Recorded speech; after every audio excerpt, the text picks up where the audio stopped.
vamos Es huevo también. a estudiar hoy día. Vamos a entrar al capítulo de fisiología renal, Por ejemplo, ¿no? sí. Y vamos a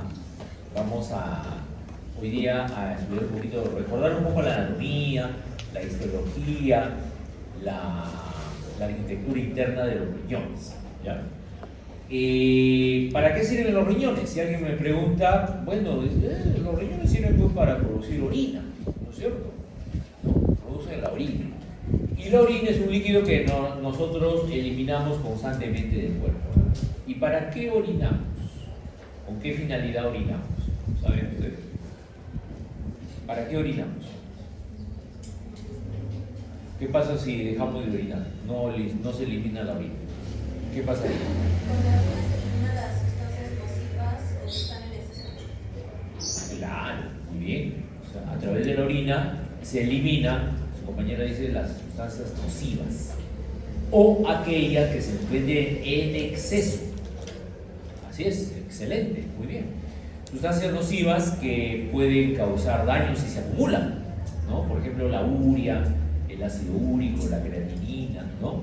No se pueden acumular en el cuerpo. Entonces, constantemente tienen que ser eliminadas. ¿De acuerdo? ¿Ya?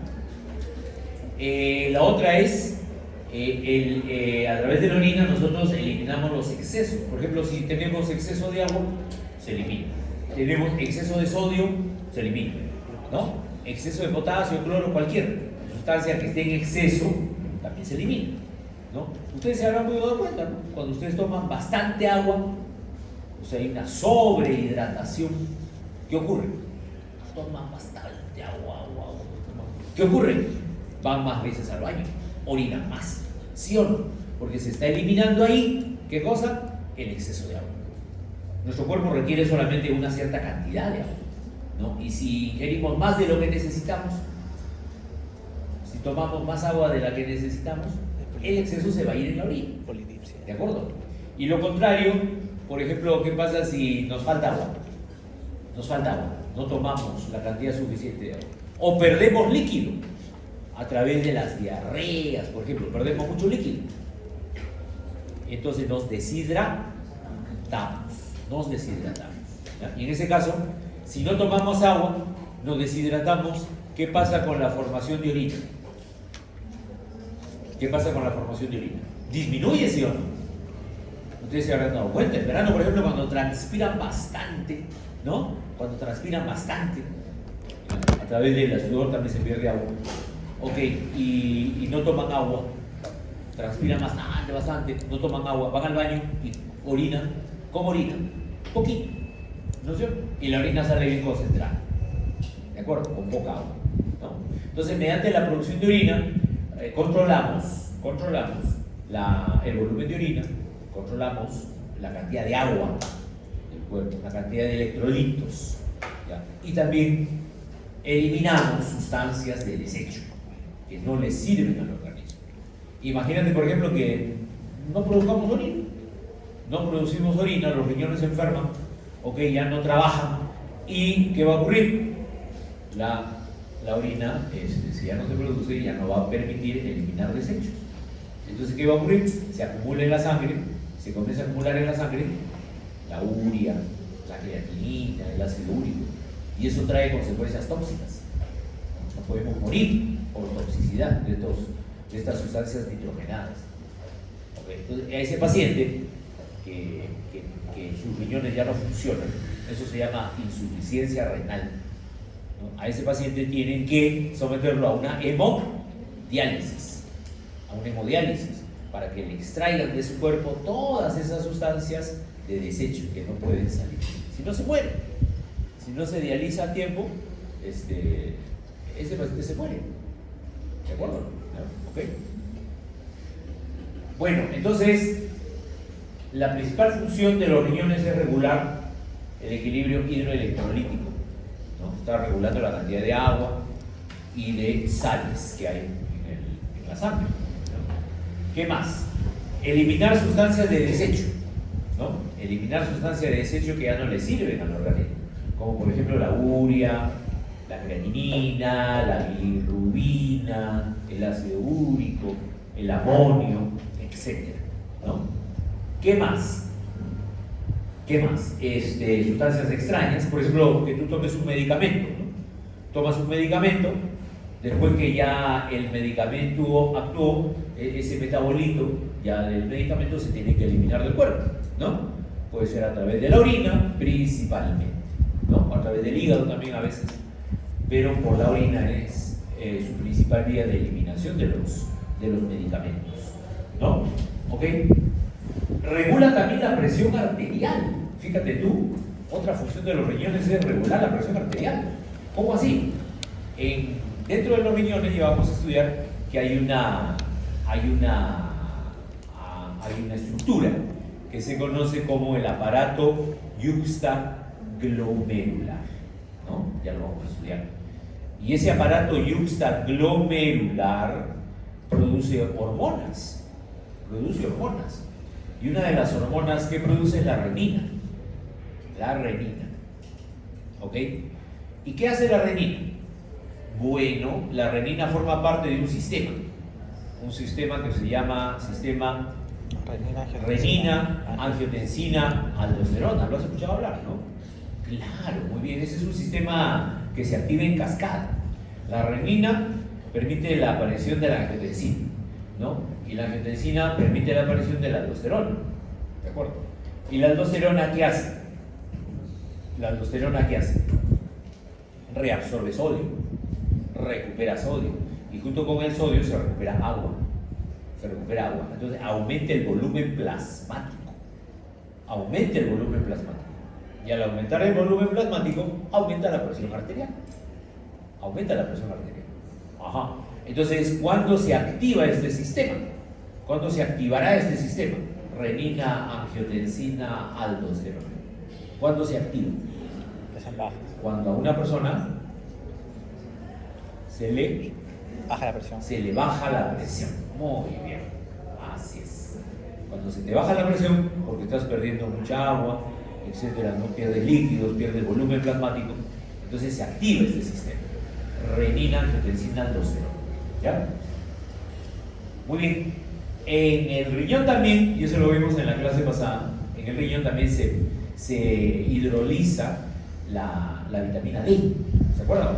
En el riñón se hidroliza la vitamina D y se transforma en 1,25 hidroxivitamina D, que es la única forma activa de la vitamina D, ¿no? Que ya hemos estudiado en la clase pasada para qué sirve, ¿no? Y también, mira, produce otra hormona. Aparte de la renina, los riñones producen otra hormona. ¿Cuál es? La eritropoyetina, ¿no? ¿Cuál es la acción de la eritropoyetina? ¿No? Claro, muy bien, por eso se llama eritropoyetina, ¿no? Se llama eritropoyetina porque estimula la eritropoiesis. Muy bien. ¿Y qué es la eritropoiesis? Ya. Formación de glóbulos rojos. Correcto. O sea, a más eritropoyetina habrá mayor cantidad de glóbulos rojos y por ende mayor cantidad de hemoglobina, ¿no es cierto? Muy bien. Entonces, ¿en qué caso se producirá mayor producción de eritropoyetina? ¿Cuándo? En la altura. Ajá, ya, muy bien, ha leído la señorita muy bien. La testosterona. Bueno, la testosterona también estimula la eritropoiesis, aparte del eritropoyetina. Claro, por eso los varones tienen más glóbulos rojos que la mujer. ¿No es cierto? La altura, ¿no? Bueno, la eritropoyetina, su principal estímulo es la hipoxia. Muy bien dicho. La hipoxia, ¿no? Y, ¿estamos de acuerdo? La hipoxia. Así es. ¿Y qué es la hipoxia? La falta de oxígeno. Así es. Hipoxia es la falta de oxígeno. En este caso, se refiere a la hipoxia, la falta de oxígeno en el aire, ¿no? Que te conlleva a que no entre una adecuada cantidad de oxígeno a tu sangre, ¿okay? Y no llegue una adecuada cantidad de oxígeno entonces a tus células, Entonces, las células del aparato yuxtaglomerular del riñón son sensibles a los cambios de oxígeno. Cuando hay hipoxia, cuando hay disminución de oxígeno, inmediatamente produce eritropoyetina. Y la eritropoyetina hace que la médula ósea produzca más glóbulos rojos, más hemoglobina. ¿Para qué? Para que haya mayor capacidad de transporte de oxígeno. O sea, es una manera de compensar, ¿no? La disminución de oxígeno lo compensa aumentando la cantidad de hemoglobina, ¿ya? Para que las células no sufran tanto ese bajón de oxígeno, ¿no? ¿Y cuándo se produce esto? Esto se produce, por ejemplo, cuando te vas a la altura, ¿no? En condiciones fisiológicas estamos hablando, ¿no? Cuando te vas a la altura, ok, a una ciudad que esté a más de 2.500 metros sobre el nivel del mar. Porque si te vas a una ciudad que esté, por ejemplo, a 1.000 metros, no pasa nada. Igual. Tiene que ser a más de 2.500. Tienes que ser a más de 2.500 metros sobre el nivel del mar. Por ejemplo, ¿a dónde podría ser?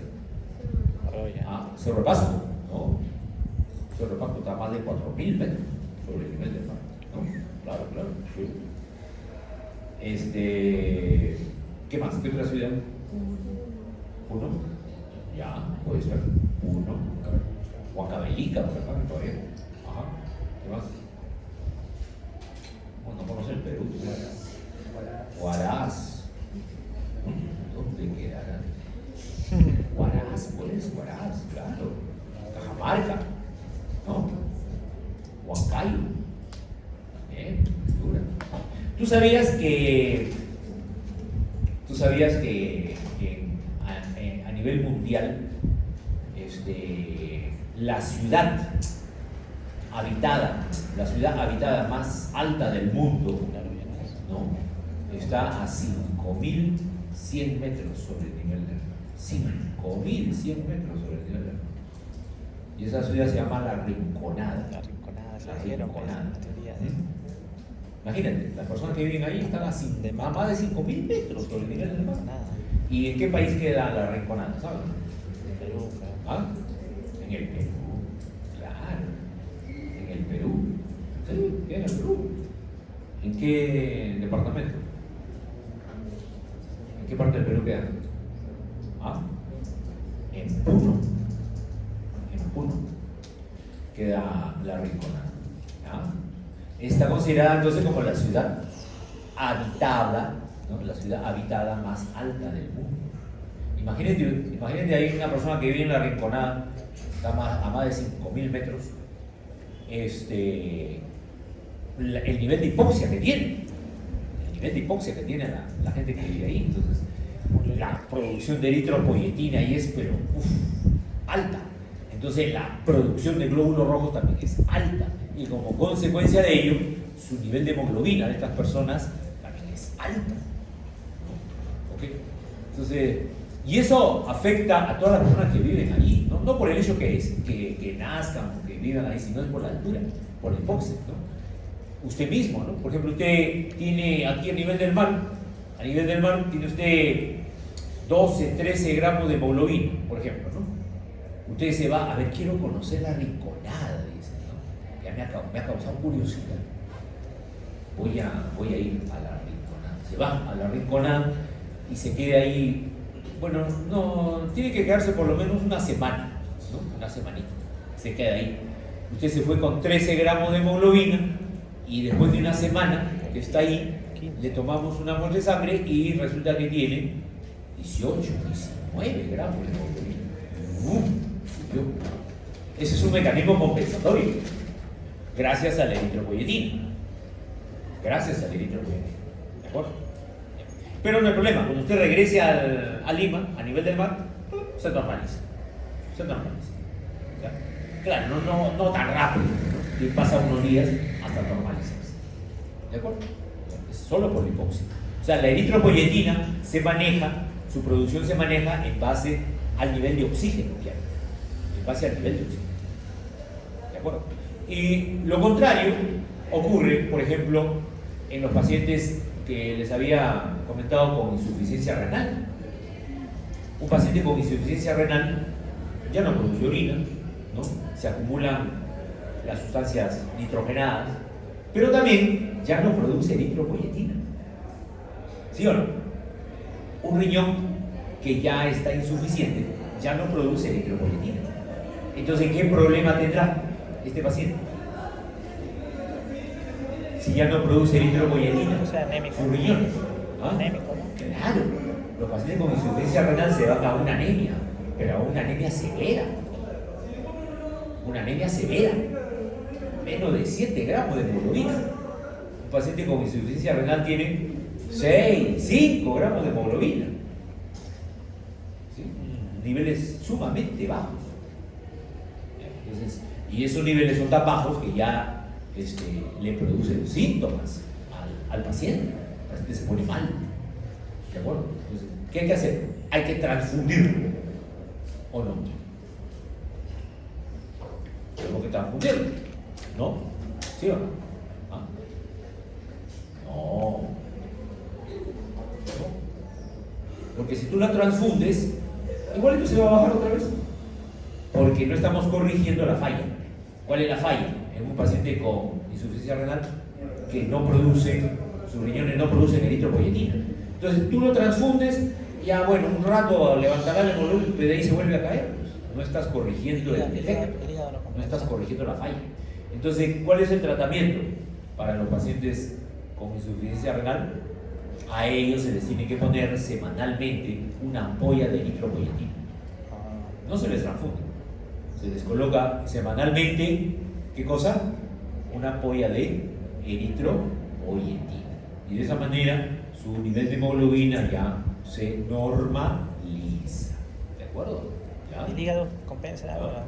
¿Perdón? ¿El hígado compensa en algo también la producción o no? El hígado no. El hígado no, porque el hígado no produce glóbulo rojo. No hay eritropoyetina. Ah. Eritropoyetina La eritropoyetina también se produce en el hígado. no compensa. O sea, pero es mucha menor cantidad, que no llega a compensar. La mayor parte de la eritropoyetina se produce en el riñón. En el hígado también, pero muy poquito, no es suficiente. No es suficiente. ¿Ok? Muy bien. Muy bien, muy bien. Así es. Y también en los riñones se realiza algo de gluconeogénesis, transformación de grasas y aminoácidos en glucosa. ¿No? En glucosa. Bueno, hoy día les he traído una diapositiva porque, no sé, me falló tenía otra presentación, pero me falló parece que lo había grabado en mi drive, no fue así. Pero no hay problema. Vamos a cumplir el objetivo de la clase.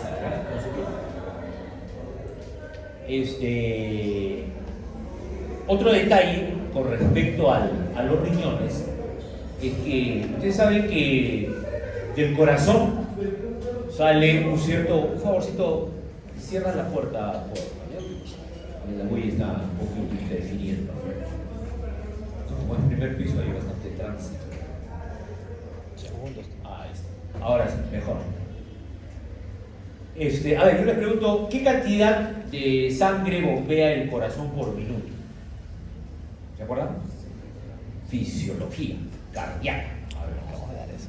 ¿qué cantidad de sangre bombea el corazón por minuto en condiciones de reposo? Ahí que estás ahí sentadito. 5 litros. casi. Muy bien, 5 litros. 4.9. ¿No? 5 litros. Más o menos. Un poco variable en las personas, pero más o menos es 5 litros En por descanso. minuto. Eso se conoce como gasto Cardíaco. cardíaco, ¿no? Gasto cardíaco o débito cardíaco. ¿Ya? De ese 100%, que es el gasto cardíaco, esos 5 litros, una parte el corazón tiene que mandar la sangre hacia los riñones, otra parte hacia los pulmones, otra parte al cerebro, otra parte al intestino, y así, tiene que repartir la sangre. ¿Lo reparte en proporción igual a los órganos o no?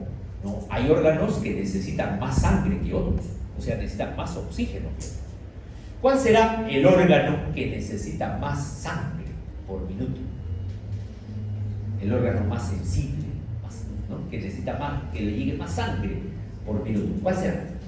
Cerebro, riñón, hígado, pulmones, estómago. ¿Cuál será? Bueno, ahí está. Riñones, corazón, hígado, cerebro, piel, músculo. ¿Cuál de ellos recibirá más sangre? Bueno, ahí lo tienen, ¿no? Ahí está en la tabla. Los riñones. Fíjate tú, Fíjate, observa, ¿no?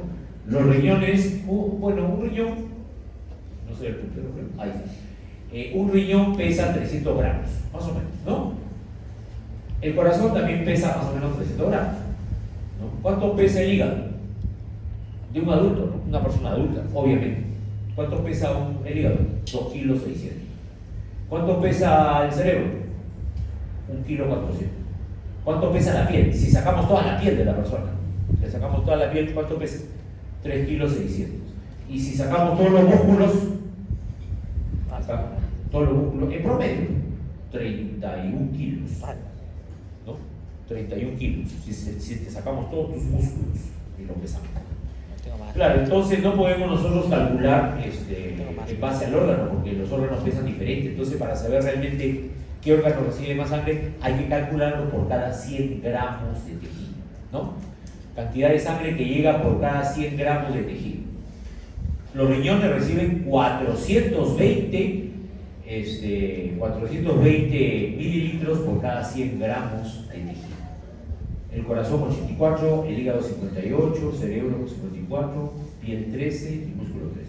Increíble, ¿no? Entonces, el órgano que recibe mayor cantidad de sangre es el riñón, o son los riñones, ¿de acuerdo? Y tú dirás, ¿pero por qué? No creo. ¿Por qué? O sea, si los músculos requieren más oxígeno, el cerebro también, ¿por qué llega más sangre a los riñones? Porque los riñones tienen que formar orina, y la orina se forma a partir de la sangre. Entonces, la mayor cantidad de sangre tiene que llegar a los riñones para que a partir de ella se forme orina. ¿De acuerdo? Esa es la razón. ¿Ya? ¿Ok? Bueno, los riñones, ahí está. Anatómicamente, ya sabemos, tienen una corteza, una médula, ¿no? Ya no vamos a detallar cuestiones anatómicas que ustedes la conocen, ¿no? Los dos riñones tienen el mismo tamaño, ¿no? Derecho e izquierdo, ¿no es así? Ah, un riñón creo que es más grande que el otro, ¿no? ¿O no? ¿Cuál es más grande? Ah, el izquierdo es más grande que el derecho. ¿No? No te acuerdas. Y los dos están a la misma altura. O uno está más abajo que el otro. Pero el hígado, No, están a la Los misma izquierdos son altura. más altos. ¿Pero cuál? ¿Cuál es No más se alto? acuerdan de ¿El su izquierdo? anatomía ustedes, ¿no? Oye. Ya. La irrigación entra a la arteria renal, se ramifica, da origen a las arterias interlobulares, interlobuliares, cada vez más chiquitas, se siguen ramificando y llegan a formar las arteriolas aferentes, ¿no? Y se juntan otra vez, se forman las vénulas, las venas interlobulares y sale la sangre por la vena renal, por acá. ¿Cuál es la diferencia entre la sangre que entra por la vena renal y la sangre que sale por la vena renal? ¿No? La sangre entra por la arteria renal y sale por la vena renal. ¿Cuál es la diferencia? Que cuando ya sale la sangre por la vena renal de los riñones, ya es una sangre filtrada. Ya es una sangre filtrada. O sea, ya el riñón le ha sacado todos los componentes con los cuales se forma la orina. Todas las sustancias de desecho, ¿no? Todas las sustancias que están en exceso, ya el riñón le saca y forma la orina. Entonces, la sangre que sale del riñón por la vena renal ya es una sangre filtrada, filtradita. ¿Estamos de acuerdo? Ya, esa es la diferencia. ¿Ya? Ok. Muy bien. Ya. Entonces, ¿se acuerdan de esto? ¿Qué cosa es? ¿Qué cosa es esto? ¿Ah? Es de la unidad anatómica y funcional del riñón, ¿no? ¿Cómo se llama? Nefrón. El nefrón o la nefrona también se dice. No es igual, es igual. No se molesta si le dices el nefrón o la nefrona. Es igual. Bueno, ¿cuáles son las partes del nefrón? La primera parte es el corpúsculo de Malpighi, luego el tubo contorneado proximal, luego el asa de Henle, luego el tubo contorneado distal y finalmente el tubo colector, su parte cortical y su parte medular. ¿Ya? ¿Ok? Entonces, ¿por dónde entra la sangre? A ver, ¿por dónde está la sangre? Por acá, ¿no? Por la arteriola aferente, ¿no? El número 3. Por ahí entra la sangre, llega a los capilares del glomérulo y una parte se filtra y una parte no se filtra. La parte que no se filtra sale por la arteriola eferente. Por la arteriola eferente, de ahí se forman los capilares ventriculares y acá estos capilares también se van a estar metiendo las sustancias que se reabsorben. ¿Ya? Las sustancias que se reabsorben. Y finalmente en el tubo colector ya se forma la orina y esa orina sale por acá, por la papila renal. La papila renal sale hacia las vías urinarias ya para ser eliminada. ¿Ok? Muy bien. Ahora, acá tenemos dos nefrones, miren, acá tenemos dos nefrones. Este de aquí es un nefrón cortical, está más hacia afuera, está en la corteza, ¿no? Y este es un nefrón, ¿qué cosa? Yuxtamedular, está justo encimita de la médula, ¿no? Bien pegadito a la médula, ¿de acuerdo? Ahora, quiero que observen bien estos dos nefrones y me digan cuál es la diferencia entre ellos. Aparte de su ubicación, este está más hacia afuera que este. Ya bueno, aparte de eso, tienen una diferencia sustancial entre ellos. ¿Cuál es? Mírenlos bien. ¿Cuál es la diferencia? Miren bien, mira acá, mira acá. Mucho más largo.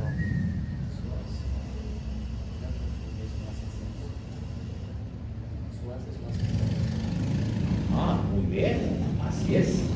El asa de Henle, acá el alumno ha observado que el asa de Henle en el nefrón cortical es corta, mientras que el asa de Henle en el riñón yuxtamedular es larga.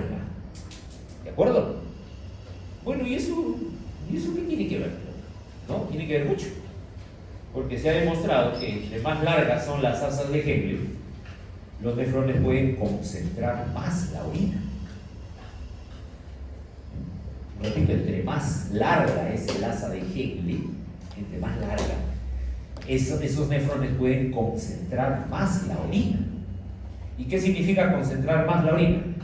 Que esa orina que producen tiene menos agua, ¿no? Tiene más solutos y menos agua. O sea, puede eliminar la misma cantidad de solutos, pero en un volumen menor de orina. Una orina concentrada. ¿De acuerdo? Ustedes conocen pues a los animales del desierto, ¿no? Por ejemplo, los camellos, ¿no? Hay una rata del desierto, ¿no? Hay una rata del desierto, ¿no? Que orina una gota de orina al mes. Una gota. En todo el mes, una sola gota de agua orina. ¿Y por qué? Porque tienen que ahorrar bastante agua.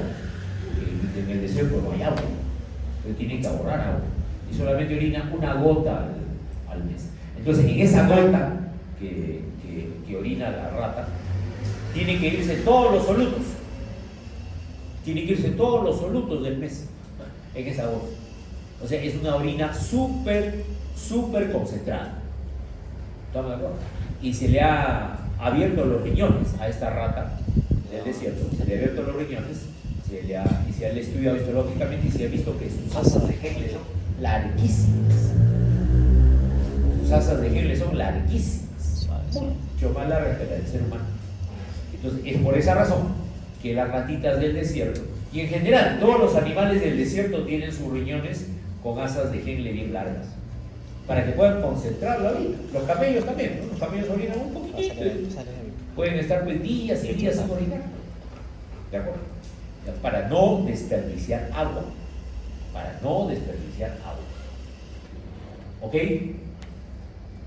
Muy bien. Entonces, ahí tenemos la irrigación que ya hemos visto. La arteria interlobulillar da origen a las arteriolas aferentes, y las arteriolas aferentes llegan a todos los glomérulos. De los glomérulos salen las arteriolas eferentes y de ahí se forman los vasos rectos. Los vasos rectos que van paralelos a las asas de Henle. Todos estos son vasos rectos. ahí se establece un sistema que se llama el sistema de contracorriente, que ya vamos a estudiar. Ya lo vamos a estudiar. ¿Ok? Bueno, histológicamente, bueno, la ventaja es que ustedes ya han llevado histología, ¿no es cierto? Ay, Dios. ¿Ok? ¿No? Sí, claro, ya han llevado histología, no me engañen. Ya han llevado histología. Y ustedes se acuerdan que si sacamos, por ejemplo, la cápsula de Bowman, la vemos al microscopio, ¿no? El tubo contorneado distal lo vemos al microscopio, el asa de Henle. Fíjate, las células epiteliales son diferentes, ¿no? Por ejemplo, a nivel del tubo contorneado proximal, mira las células cilíndricas con vellosidades, y mira lo que tiene. Las células del tubo contorneado proximal. Mira lo que tiene. Gran cantidad de qué. ¿Tienen gran cantidad de qué? Mira acá. ¿Qué cosa tiene? Gran cantidad de qué. ¿Qué es esto? Mitocondrias. Mitocondrias. Tienen gran cantidad de mitocondrias. ¿Por qué? Porque son células que tienen gran actividad. Gran actividad. ¿Y en qué actividad de qué dirás tú? ¿De qué? Reabsorbe. Ahí en el tubo contorneado proximal es donde se produce la mayor parte de la reabsorción tubular. La mayor parte. Ahí se absorbe toda la glucosa, todo el agua, todo el sodio prácticamente. Ahí es el mayor trabajo que se da a nivel del nefrón, ¿ya? En el tubo contorneado proximal. Por eso sus células tienen gran cantidad de mitocondrias y además tienen microvellosidades. ¿Y para qué? Dirá usted, ¿para qué? Para aumentar la superficie de absorción. ¿Ya? Para aumentar la superficie, es como en el intestino, ¿no? En el intestino, las vellosidades intestinales, ¿no? ¿Para qué sirven? Para aumentar la superficie de absorción. Y acá también, las microvellosidades de las células del tubo contorneado tienen la función de aumentar la superficie de absorción. ¿Ya? Luego tenemos el asa de Henle, que tiene una rama gruesa, una rama delgada, el tubo contorneado distal, que se parece, ¿no? Las células del tubo contorneado distal se parecen a las del proximal, pero mira, tienen menos mitocondrias, ¿no? Tienen menos mitocondrias y tienen menos, ya no tienen prácticamente microvellosidades. ¿Se dan cuenta? Porque ahí ya se absorbe muy poco. En el tubo distal, muy poco. ¿Está claro? Bueno, veamos ahora el aparato yuxtaglomerular. El aparato yuxtaglomerular está formado, justo se da en esta zona donde intersecta la arteriola aferente con la pared del tubo contorneado distal. Justo en esta unión, digamos, ¿no? Ahí las células de la arteriola aferente se dilatan y también tenemos células de la pared del tubo contorneado distal que se conoce con el nombre de la mácula densa. Mácula densa. Ahí es donde se produce la renina, ahí se produce la eritropoyetina de que estábamos hablando, ¿de acuerdo? Ahí. ¿No? Entonces, esta mácula densa, jóvenes, esta mácula densa es un sensor. ¿Es un sensor de qué? De oxígeno. Es un sensor de oxígeno, ¿no? Cuando capta que hay poco oxígeno, ¿qué cosa hará? Eritropoyetina. Inmediatamente produce eritropoyetina. Y también es un sensor de presión. Es un sensor de presión. También puede captar cuando se te baja la presión. Renina. Cuando se te baja la presión, ¿qué cosa producirá? Renina. Renina. Muy bien. Produce renina. Así es. Muy bien. Bueno, pero vemos con mayor detalle. ¿Ves? Todo este es el aparato yuxtaglomerular, la zona donde se interaccionan la arteriola aferente con el tubo contorneado distal. Ahí están las células yuxtaglomerulares de la arteriola aferente y la mácula densa del tubo contorneado distal. ¿De acuerdo? Bueno, ya hemos revisado un poquito entonces la anatomía y la histología del riñón. Bueno, yo creo que eso ya lo sabía. ¿no? Eso ya lo sabíamos. Hemos revisado un poquito eso para ver luego la fisiología renal, ¿no? La fisiología renal, vamos a estudiar primeramente cómo se forma la orina, ¿ya? Cómo se forma la orina en el riñón. Para que se forme la orina, ¿no? Dentro del nefrón ocurren tres procesos, ¿ya? ¿Cuáles son? Primero, la filtración glomerular, ¿ya? Ese es el primer proceso, la filtración glomerular. Segundo proceso, ¿cuál es? La reabsorción tubular. Reabsorción tubular. Y tercer proceso, ¿cuál es? La secreción tubular. Secreción tubular. ¿Ya? Una vez que se completan esos tres procesos, ya el resultado final ya es la orina. Ya es la orina. ¿De acuerdo? Entonces, mira, vamos a ver acá, viene la arteriola aferente, llega con la sangre hacia los capilares glomerulares y acá ocurre el primer proceso en la formación de la orina. ¿Cuál es? La filtración glomerular. ¿Ya? La filtración glomerular. ¿En qué consistirá entonces la filtración glomerular? ¿En qué consistirá? Es el pasaje de sustancias del capilar glomerular hacia el nefrón. Hacia el nefrón, ¿de acuerdo? Hacia el nefrón. ¿Y toda la sangre pasa? No, no pasa toda la sangre.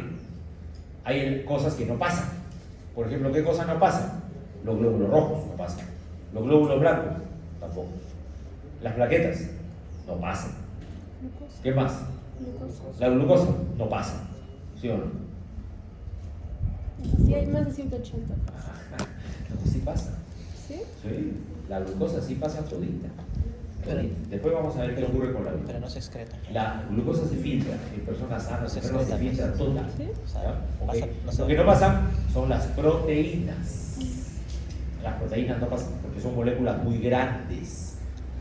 ¿Ya? Imagínate que la membrana de filtración glomerular es como un colador. Imagínate, es como un colador. Tiene orificios de un cierto diámetro. Entonces, si la molécula es muy pequeñita, pasa sin problema, ¿sí o no? Por ejemplo, pasará el agua, no sobra, es una molécula chiquita, pasa. El sodio, el potasio, ¿pasará? Sí. Claro, pues, pasa. La glucosa, también, no es muy grande la glucosa, también, todita la glucosa pasa. Las proteínas, no, ya la proteína es muy grande, ¿no? Muy grande. Ya, entonces no pasa. Y ni hablar de los glóbulos rojos, los glóbulos blancos, y sus células. Ellos tampoco pasan, muy grandes, ya, muy grandes. ¿Ok? Pero ¿qué pasa si hay una infección, una inflamación de esa membrana? Cuando hay una infección de la membrana glomerular, esos poros se dilatan y ahí comienza a pasar proteína, comienza a pasar leucocitos, comienza a pasar glóbulos rojos y ahí aparece en la orina. Sangre. Claro, entonces hay casos en los cuales en nuestra orina aparecen leucocitos, aparece el glóbulo rojo. ¿Por qué? Porque hay una infección de la membrana glomerular. Eso se llama una glomerulonefritis. Glomerulonefritis. Ya, eso es grave, eso es grave. Muy bien, seguimos. Entonces, en la filtración glomerular intervienen presiones. Hay tres presiones que intervienen, una a favor y dos en contra. La presión que interviene a favor es la presión hidrostática, ¿no? Presión hidrostática. Y la presión que está en contra es la presión del glomérulo, la presión hidrostática glomerular, y luego la presión oncótica. La presión oncótica, que es la presión ejercida por las proteínas. Ojo, las proteínas no se filtran, se quedan en el glomérulo. Y al quedarse en el glomérulo hace que el agua se retenga.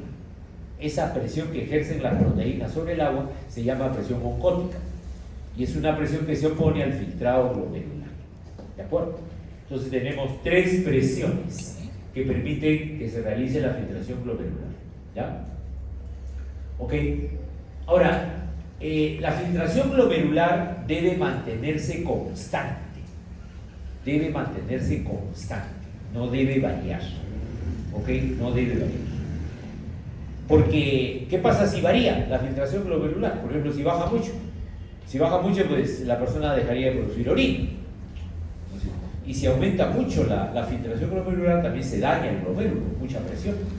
Entonces, tiene que mantenerse un nivel constante de filtración, independiente de la presión arterial. A veces aumenta la presión arterial o a veces baja la presión arterial. Pero independiente de ello, el filtrado glomerular debe mantenerse. Debe mantenerse. ¿Estamos de acuerdo? ¿Ya? ¿Ok? Debe mantenerse.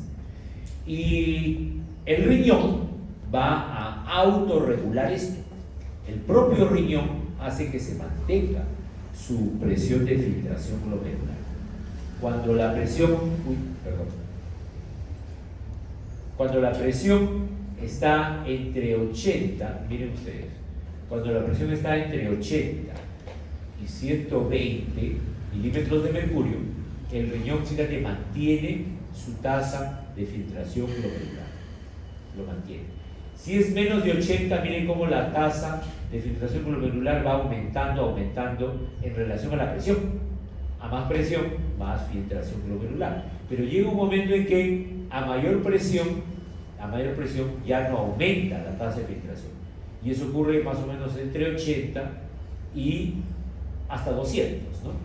Entre 80 hasta 200 milímetros de mercurio. Recién cuando la presión supera los 200 milímetros de mercurio, recién nuevamente la tasa de filtración se incrementa. Entonces, esta propiedad que tiene el riñón de mantener el flujo sanguíneo renal y la tasa de filtración glomerular constante, independiente de la presión, se llama autorregulación renal.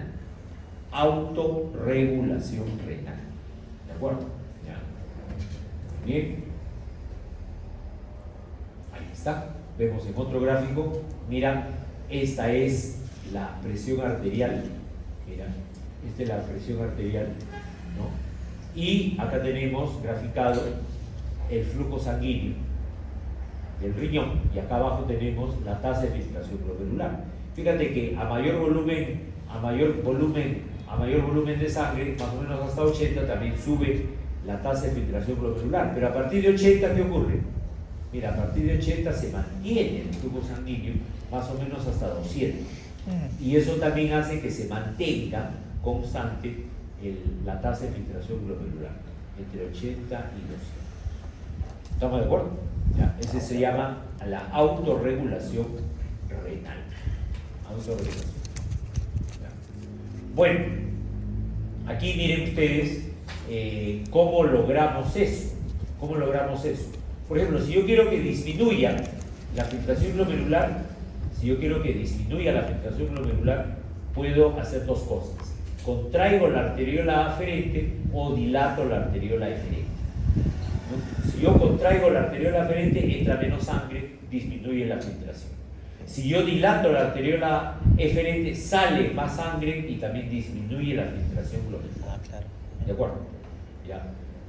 Y por el contrario, cuando yo quiero aumentar la filtración glomerular, ¿qué tengo que hacer? Tengo que contraer la arteriola eferente o tengo que dilatar la arteriola aferente. Si yo contraigo la arteriola eferente, entonces sale menos sangre, se retiene más acá y aumenta la filtración.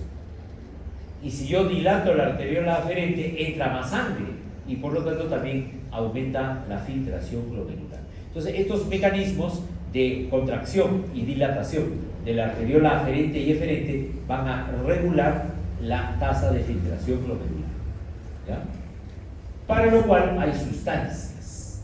Hay sustancias que, por ejemplo, los vasoconstrictores renales que actúan sobre la arteriola aferente son la norepinefrina, la angiotensina más o menos, la endotelina, tropoxano, y que actúan sobre la arteriola eferente también los mismos, y la angiotensina 2, fíjense ustedes, actúa más sobre la arteriola eferente que sobre la aferente. ¿De acuerdo?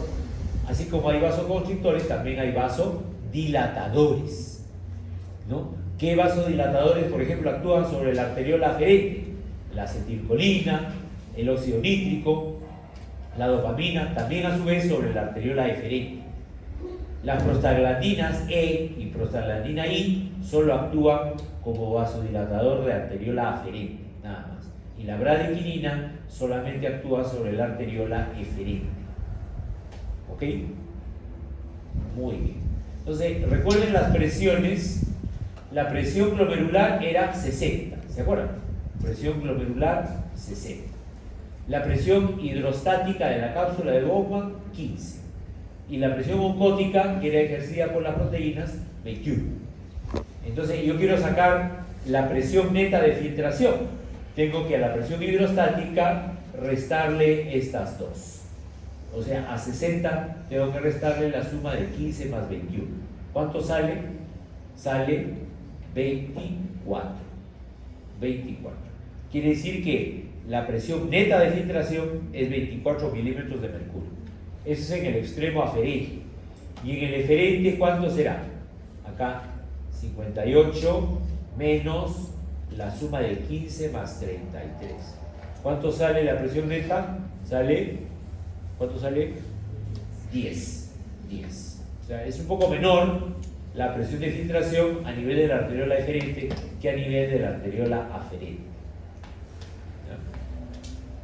Entonces, no olvidarse cuántas son las presiones que intervienen en la filtración glomerular. ¿Cuántas son?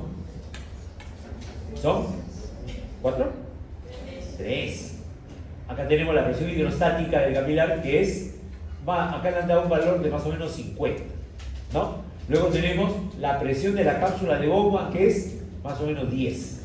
Y la presión oncótica, ejercida por la proteína, más o menos es 30. Como ustedes ven, a la presión hidrostática se le opone la presión de la cápsula de Bowman y la presión oncótica. Entonces, a esta presión hidrostática capilar le restamos las otras dos y obtenemos la presión neta de filtración. La presión neta de filtración, ¿cuánto será?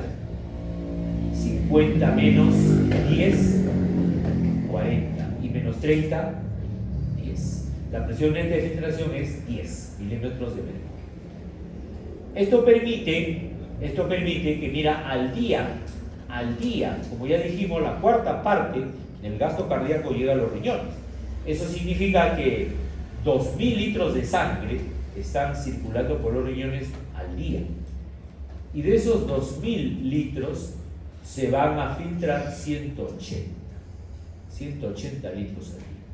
¿De acuerdo? ¿Por qué? Porque la tasa de filtración glomerular es 125 mililitros por minuto.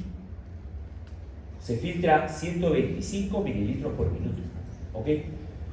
Y si se filtra 125 mililitros por minuto, ¿cuánto se filtrará por hora? A ver, multiplica 125 por 60. 125 por 60. ¿Cuánto sale? 7500. Eso es lo que filtra los riñones, 7500 litros por hora.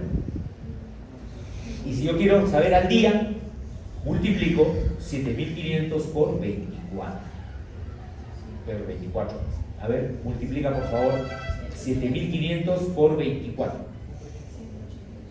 180.000, o sea, 180 litros. Por eso es que acá dice 180 litros al día. Es lo mismo que decir 125 mililitros por minuto. ¿Sí o no?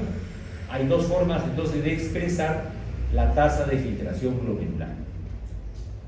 Puedes decir, la tasa de filtración glomerular es 125 mililitros por minuto, o puedes decir que es 180 litros al día. ¿De acuerdo? Pero más se utiliza por minuto. 125 mililitros por minuto. ¿De acuerdo? Esa es la tasa de filtración glomerular normal, en un riñón sano. En un riñón sano.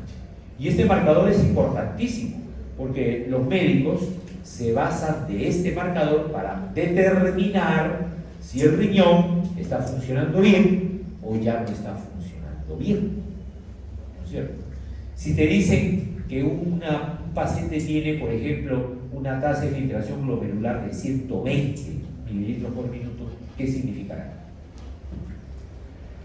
Tú dices, lo normal es 125 y este paciente tiene 120. Entonces quiere decir que ya el riñón está fallando, ¿o no? Tampoco. No hay que ser Tampoco. también tan... La diferencia. Está por ahí, pues, no sea mal, está por ahí. Ya, está bien, 120 está bien. 100 Y si tiene 100, más. bueno, a partir de 100 se considera normal. Más de 100, ¿de acuerdo? Más de 100. Y si tiene 80, no, ya no, no te pases. Si tiene 80 de filtración glomerular, ya no. Ahí sí ya hay una insuficiencia renal leve.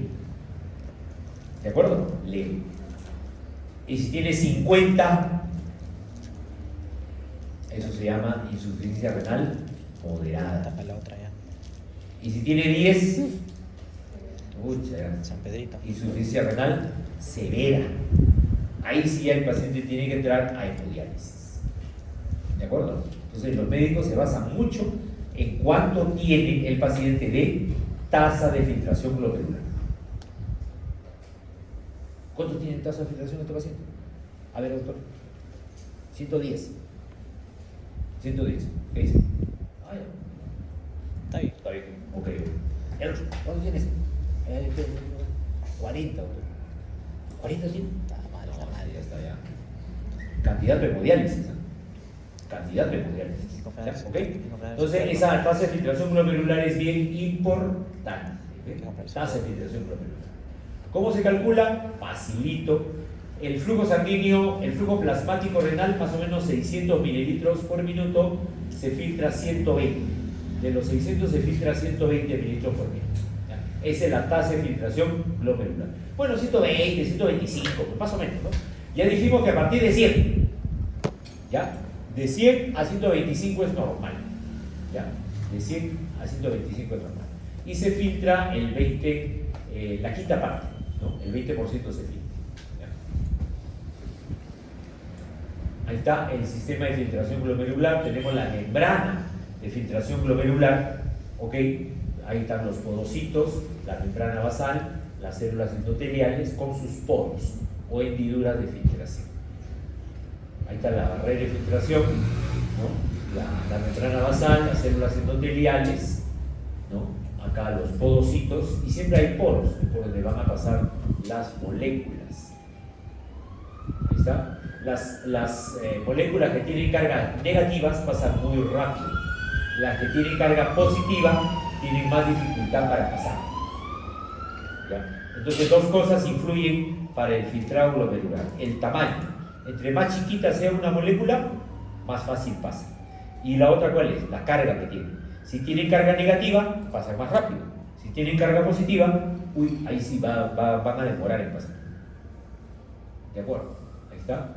Bueno, lo mismo, estos son los podocitos que siempre dejan un espacio entre ellos, y esta es la barrera de filtración, ¿no? Las células endoteliales dejan un agujero de 700 angstroms, la membrana basal tiene agujeros de 55 angstroms, y los podocitos entre sí tienen espacios de 100 angstroms. Entonces, si la molécula es chiquita y tiene carga negativa, mira, pasa sin problemas. ¿De acuerdo? Pasa sin problemas. El glucocálix lo teníamos acá. Miren, este es el glucocálix. Este es el glucocálix, el revestimiento externo acá que está por encima de las células endoteliales. Eso es el glucocálix, el cual está constituido por proteoglicanos, tiene carga negativa alta, está reforzado por proteínas que tienen carga negativa. Entonces es una barrera selectiva a las cargas, ¿no? La membrana basal entonces tiene un material gelatinoso, tiene un grosor de 300 nanómetros, contiene colágeno tipo 4 y ejerce una fuerza mecánica para el paso de las sustancias. Los podocitos son las células de la cápsula de Bowman, contienen ácidos grasos y glucoconjugados. ¿Cómo se da el mecanismo de la filtración glomerular? Interviene el peso y la carga, ¿no? El hecho que sean moléculas grandes con carga negativa influye más en el filtrado. Y la forma también. Cuando la forma son moléculas largas, Cuando son moléculas largas pasan más rápido. En cambio, cuando son moléculas circulares o esféricas, pasan con mayor dificultad. Pasan con mayor dificultad. ¿Ya?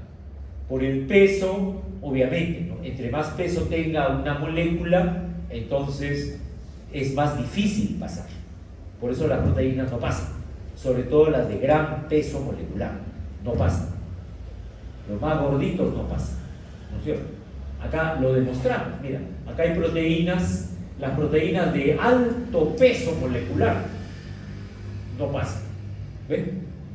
La albúmina es una proteína que es liviana, no tiene mucho peso. Entonces, mira, parte de la albúmina pasa. Parte de la albúmina pasa y se reabsorbe.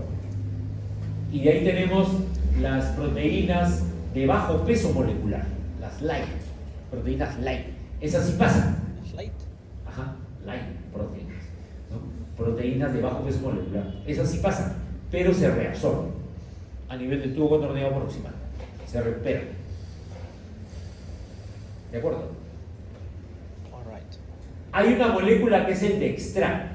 El dextran puede adoptar cargas positivas, cargas negativas o cargas neutras. Y gracias al dextran se ha podido demostrar que la carga eléctrica de una molécula también influye en el filtrado glomerular. No es lo mismo que tenga carga positiva, carga negativa o carga neutra. La filtración es diferente. Bueno, ¿qué cosa se filtra en el glomérulo? ¿Qué cosa se filtra en el glomérulo? ¿Se filtra agua o no? Claro. Claro, es una molécula pequeña, no sobrado. ¿Qué más se filtra? ¿Se filtra Iones. electrolitos, sodio, potasio, cloro, bicarbonato? ¿Se filtra o no? Iones. También. ¿Glucosa? También. Toda la glucosa se filtra. Urea, creatinina, insulina. También. Todas esas son moléculas relativamente pequeñas. Relativamente pequeñas. Hay otras que son un poquito más grandes, se filtran poco. La beta 2 microglobulina, la alfa 1 microglobulina, la albúmina, son proteínas pequeñas. Son proteínas pequeñas que más o menos algo se filtra. Y lo que no se filtra, ¿qué cosa es? ¿Qué cosa no se filtra? Las inmunoglobulinas, que son los anticuerpos, son moléculas muy grandes. La ferritina es una molécula grande. Las células, glóbulos rojos, glóbulos blancos, ya no, muy grandes, ya no se filtran. ¿Ok? Bueno, acá tenemos las cargas filtradas. En total, por ejemplo, el bicarbonato como se filtra, en sangre, por ejemplo, el bicarbonato su carga es 24 miliequivalentes, pero al escaparse en la orina, pues puede haber hasta 3.600 miliequivalentes de bicarbonato en orina, ¿no? Se elimina una gran cantidad.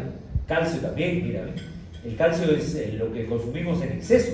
Generalmente consumimos mucho calcio y se elimina el exceso en la orina. Y a más calcio se elimina en la orina es malo, porque la persona que elimina mucho calcio en la orina tiene mucha tendencia a formar cálculos renales, ¿de acuerdo? Entonces no es bueno consumir demasiado calcio, porque todo ese calcio que consumes en exceso se va a ir en la orina, y si se va en la orina vas a tener el problema de que se pueden formar cálculos renales, ¿de acuerdo? ¿Ya? La glucosa, la glucosa 1 gramo, solamente muy poca cantidad de glucosa debe haber en la orina, casi nada. Bueno, acá tenemos nuevamente el glomérulo, los podocitos, la membrana basal, las células endoteliales.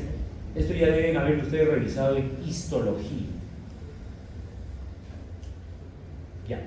Bueno, si nosotros queremos sacar la tasa neta de filtración glomerular, entonces tengo que multiplicar la superficie glomerular, el área del glomérulo, por la diferencia de las presiones. Acá tenemos las tres presiones.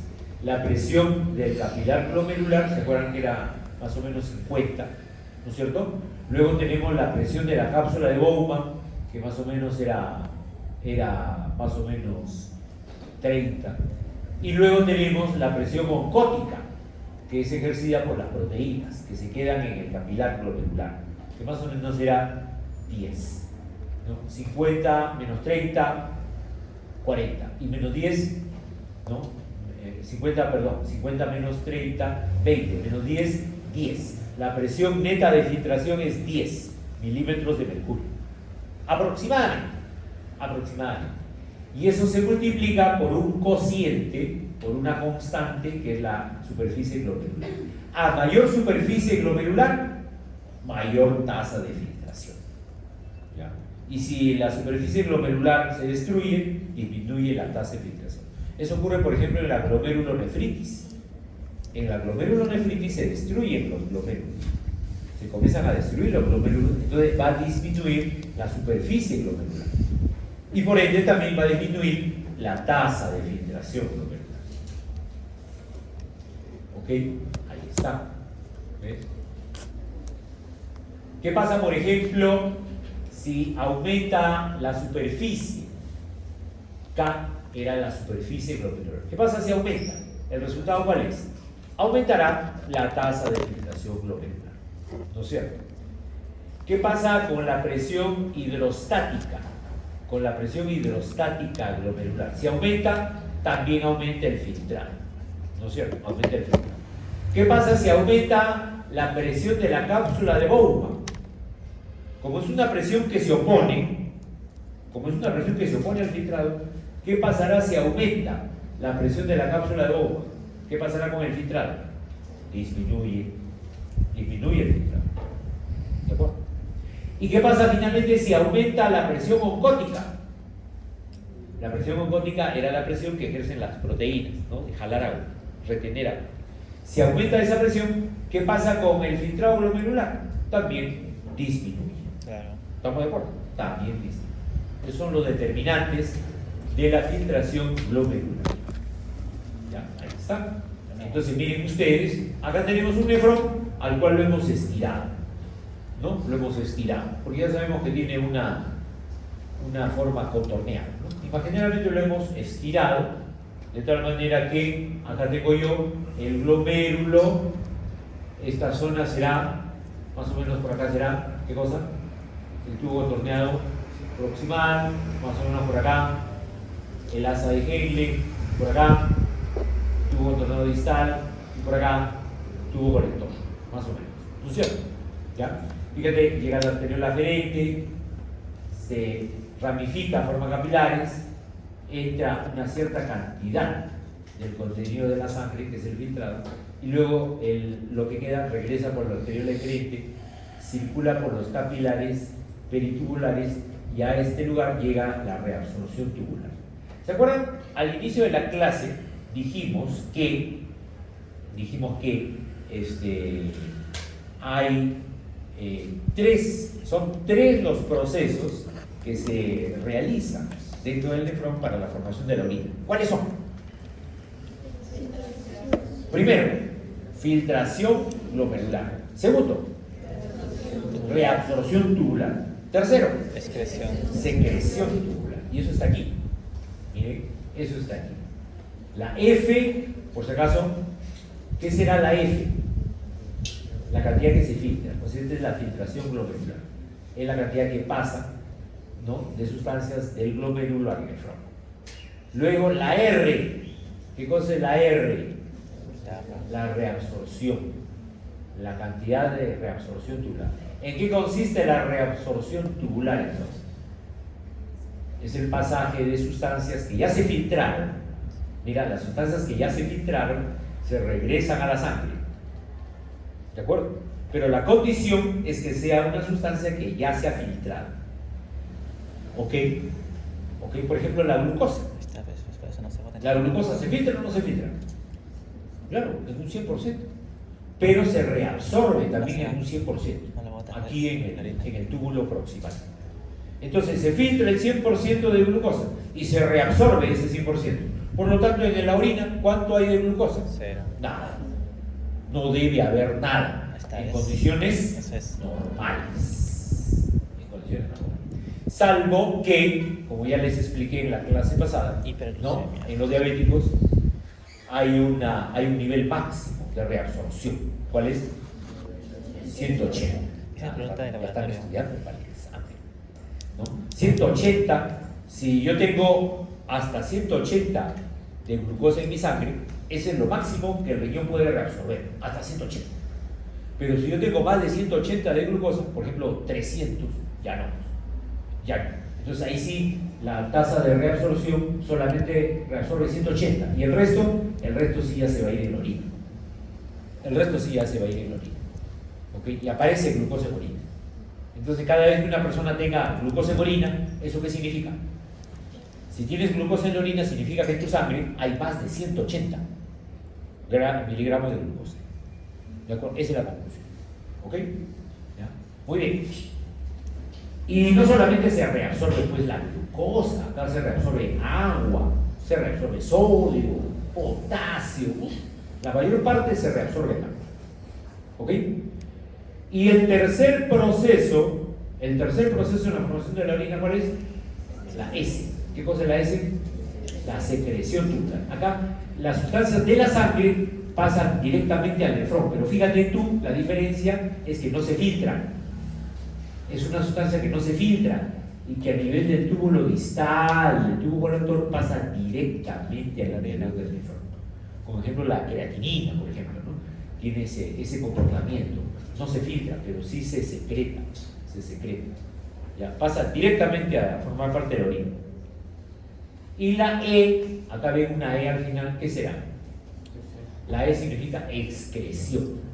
O sea, no es lo mismo decir secreción que excreción. ¿No es cierto? La secreción es la producción de algo, la liberación de algo. Pero la excreción es cuando tú ya botas fuera del cuerpo, excretas algo que ya no sirve. ¿De acuerdo? Se excreta lo que ya no sirve. Por ejemplo, la orina excretamos, ¿no? El sudor lo excretamos. En las heces las excretamos, porque ya son cosas que no sirven y que las eliminamos para siempre del cuerpo. ¿De acuerdo? ¿Ya? Esa es la excreción. ¿Ya? La excreción. Entonces la orina, ya lista para ser excretada, sale por aquí, por la papila renal, que es el extremo del tubo colector, y eso ya se va por las vías urinarias hacia la vejiga. ¿Ya? ¿Estamos de acuerdo?